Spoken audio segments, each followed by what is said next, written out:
GetHairMD program offers an in-office, FDA-cleared, very powerful red laser, not just LED system, that is one of a kind. And it also includes other in-office technologies, sonophoresis, to get certain peptides or exosomes through the skin at office visits. And then there's at-home treatments, including prescription topicals.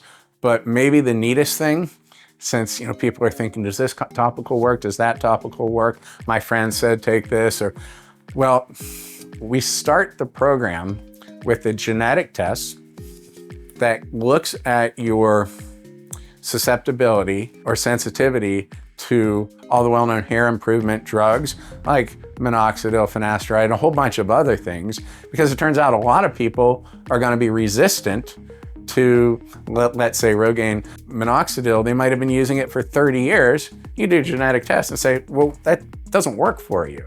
So we can avoid all that up front. And then with that test, we can customize what you're going to be using in the office, more short term, and then maintenance afterwards.